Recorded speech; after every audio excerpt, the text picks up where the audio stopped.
নমস্কার বন্ধুরা।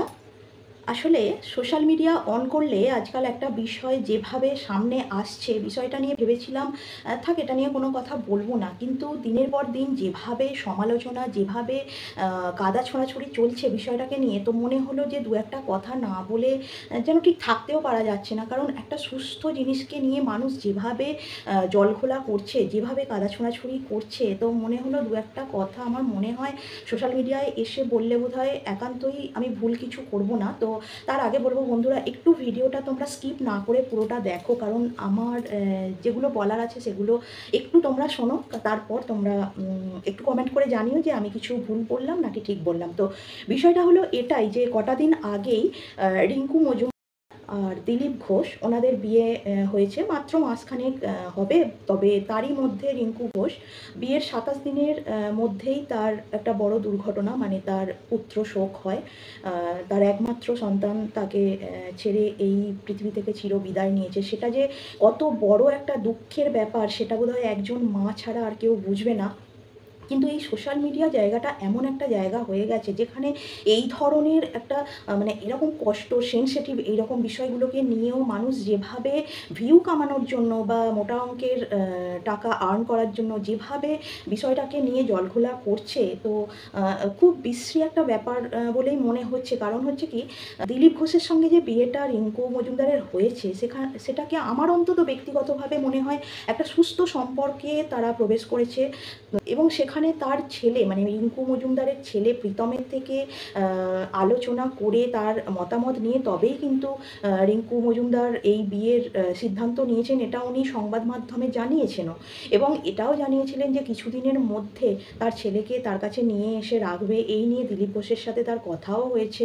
কিন্তু দুঃখের বিষয় যে সুখের সময় আসার আগেই সবটাই যেন স্রোতে ভেসে গেল। তো ব্যাপারটা এটাই যে রিঙ্কু মজুমদার যেটা জানিয়েছেন যে ওর ছেলের যখন খুব ছোট বয়স তখনই তার মানে তার স্বামীর সাথে ডিভোর্স হয়ে যায়, এবং তখন থেকে উনি একা হাতেই তার সন্তানকে মানুষ করেছেন, এত বড় করেছেন, এত লেখাপড়া শিখিয়েছেন, আইটি সেক্টরে জবও করছিল সেই ছেলে। কিন্তু কোনো একটা কারণটা আপনাদের সামনে নিশ্চয়ই এসেছে, কারণ আজকাল ডিভাইসে এগুলো এখন সবার ডিভাইসেই আসছে। তো কোনো একটা তার ব্যক্তিগত ব্যাপারে, মানে শুধুমাত্র শারীরিক যে তার সমস্যা ছিল এরকমই না, তার মানসিক নির্যাতনও তার ওপর হয়েছে এরকম আমরা জেনেছি। কারণ কোনো এক বান্ধবী তার ফ্ল্যাটে এসে তার ওপর নানান রকম অত্যাচার করতো, এগুলো আশা করি আপনারা শুনেছেন। কিন্তু ব্যাপারটা হচ্ছে সেগুলো তো একটা বিষয় হলোই, তার মৃত্যুর কারণ সেটা একটা হতে পারে। কিন্তু সোশ্যাল মিডিয়ায় এসে কিছু মানুষ শুধুমাত্র তার মাকেই দোষারোপ করছে।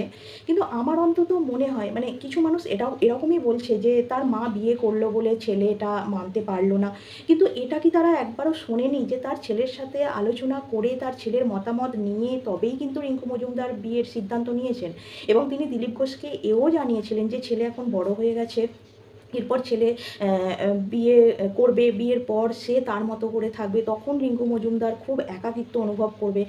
মানে এইরকম একটা ভাবনা চিন্তার পরেই কিন্তু উনি এইরকম ডিসিশান নিয়েছেন, মানে দিলীপ ঘোষকে যে বিয়ের প্রস্তাব দিয়েছিলেন নিয়েছেন। তো এটার মধ্যে খারাপ কী আছে? আজকাল তো আমরা সচরাচর দেখতেই পাচ্ছি মানুষের সুস্থ সম্পর্ক, সুন্দর জীবন, সুন্দর সংসার, সন্তান, সব কিছু ছেড়ে সে বেরিয়ে যাচ্ছে, ইচ্ছে করে বেরিয়ে যাচ্ছে। মানে সেগুলোর থেকে কি রিঙ্কু মজুমদার যেটা দিলীপ ঘোষের সাথে যে সম্পর্কে গেছেন, মানে বিবাহিত সম্পর্কে, সেটা কি ভালো হলো না?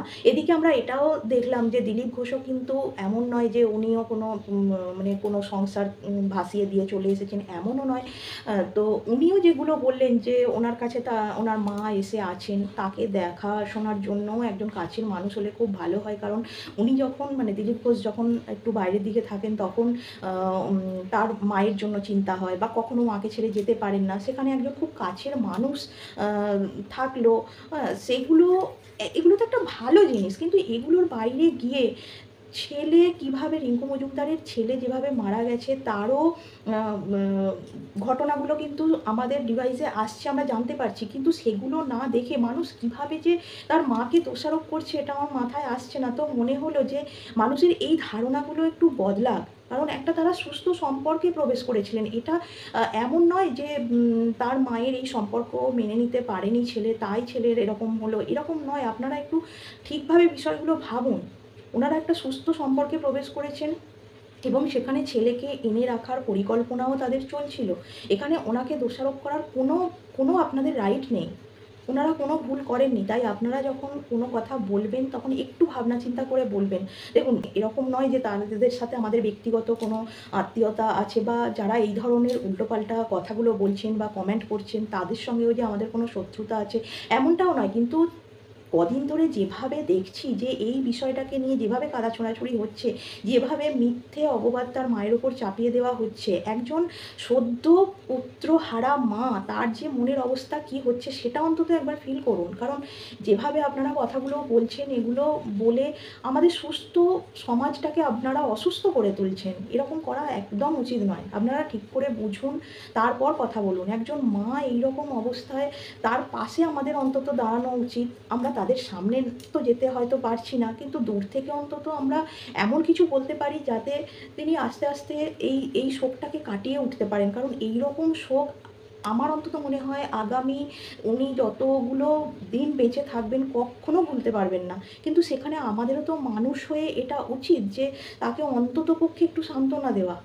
কিন্তু সেখানে তা না করে কিছু মানুষ খুব বাজে বাজে কমেন্ট করছে। তো যাই হোক, আমি হয়তো কোনো ক্লিপ শেয়ার করব না, মানে কে কী ধরনের কথা বলছে সেগুলো হয়তো সামনে আনবো না। বাট আপনাদের অনেকের ডিভাইসেই আশা করি এই ধরনের ক্লিপগুলো আসছে। আপনারা অনেকেই এই ধরনের ভিডিওগুলো দেখছেন। আপনারাই একটু বলুন কমেন্ট করে যে তারা কি আদৌ ঠিক কথা বলছে, নাকি আমার কথার মধ্যে কোনো ভুল আছে? একটু কাইন্ডলি জানাবেন।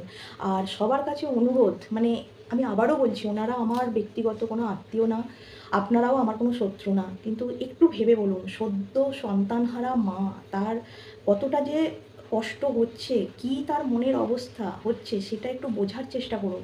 আর এইভাবে নিজেকে অসুস্থ প্রমাণ করে নিজেকে অন্তত মানে অমানুষ প্রমাণ করবেন না। নিজে অন্তত একজন মানবিক হন, মানবিকতার পরিচয় দিন।